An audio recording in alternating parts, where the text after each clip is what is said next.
नमस्कार दोस्तों, defence news Hindi में आपका स्वागत है। आज की मुख्य खबरें। रैमजेट संचालित तोपखाने के गोले का विकास।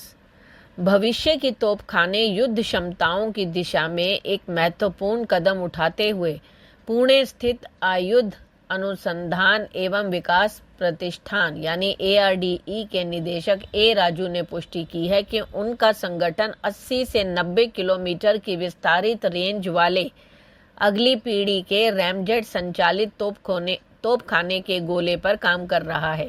हालांकि उन्होंने स्वीकार किया है कि यह परियोजना अभी प्रारंभिक चरण में है और कॉम्पैक्ट रैमजेट प्रणोदन प्रणाली के विकास में शामिल जटिलताओं को देखते हुए इसके पूर्ण होने में 9 से 10 वर्ष लगने की उम्मीद है।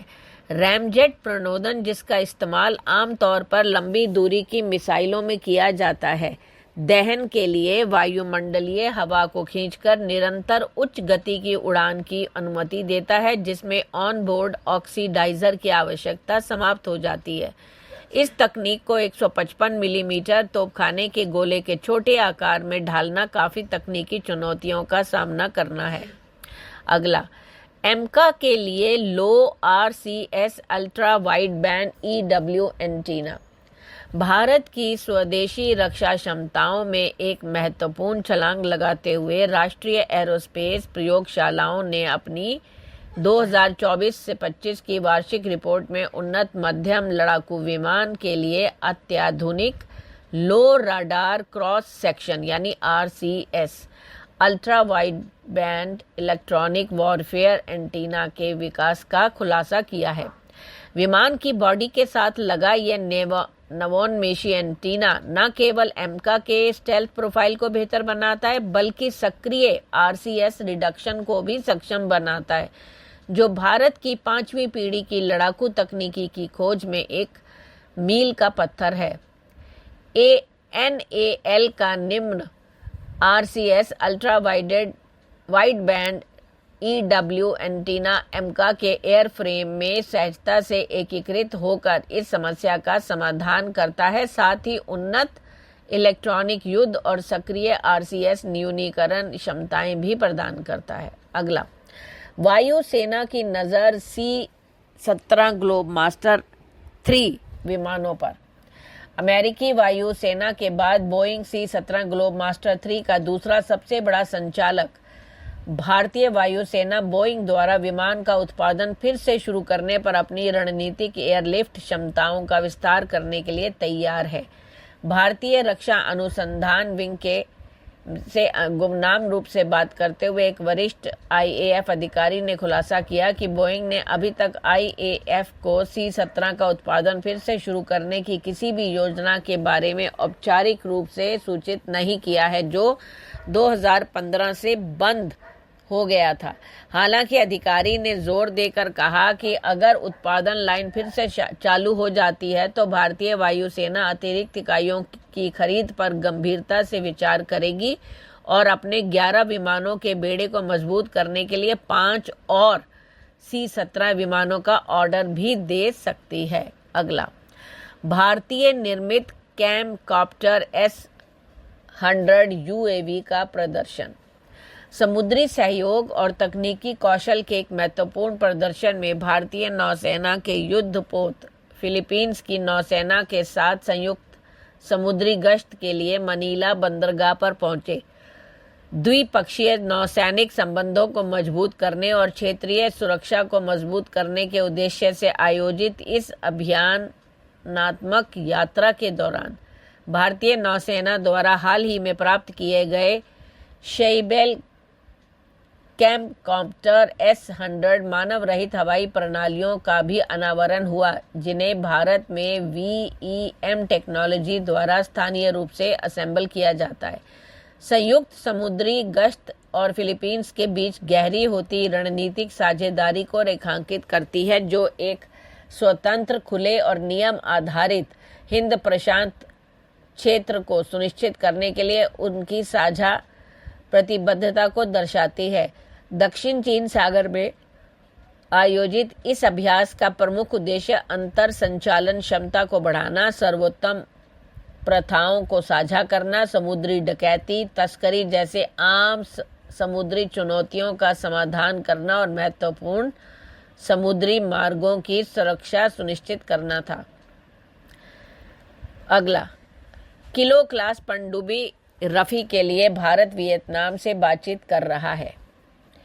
हिंदुस्तान शिपयार्ड लिमिटेड भारत की प्रमुख सरकारी स्वामित्व वाली जहाज निर्माण और मरम्मत सुविधा वियतनाम पीपल्स नेवी के साथ उनकी 6 रूस निर्मित किलो क्लास पनडुब्बियों के पुनर्निर्माण के लिए अनुबंध हासिल करने के लिए सक्रिय रूप से काम कर रही है।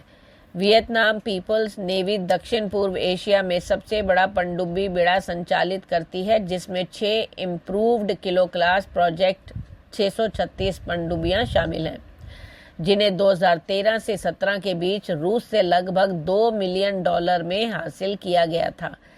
HQ-182 हनाई, HQ-183 हो ची मिन सिटी, HQ-184 हेफोंग, HQ-185 दा नोंग, HQ-186 खान होआ और HQ-187 बार या वोंग ताओ नाम की ये डीजल इलेक्ट्रॉनिक पनडुब्बियां अपनी स्टेल्थ क्षमताओं के लिए प्रसिद्ध हैं, जिन्होंने पता लगाने से बचने के अपनी क्षमता के कारण अमेरिकी नौसेना से ब्लैक होल उपनाम अर्जित किया है।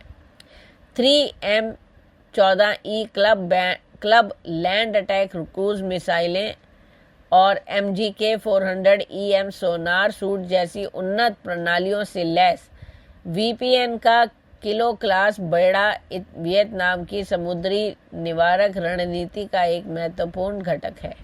अगला, भारत में हंटर लॉइटरिंग म्यूनिशन का स्थानीय निर्माण। संयुक्त अरब अमीरात का एज समूह, जो एक अग्रणी उन्नत प्रौद्योगिकी और रक्षा समूह है, भारत के रक्षा क्षेत्र के साथ अपने जुड़ाव को बढ़ा रहा है, जो भारत को स्वदेशी क्षमताओं को मजबूत करने और इसकी निर्यात क्षमता का दोहन करने के लिए एक परिवर्तनकारी साझेदारी का संकेत देता है।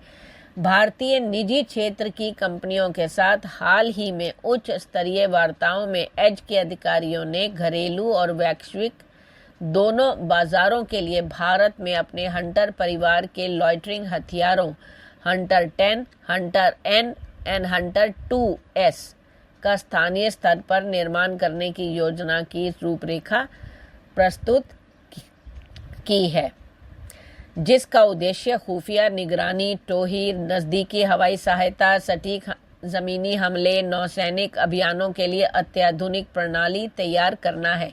यह कदम न केवल भारत UAE रक्षा संबंधों को मजबूत करेगा, बल्कि भारत को अगली पीढ़ी की मानव रहित प्रणालियों के केंद्र के रूप में भी स्थापित करेगा।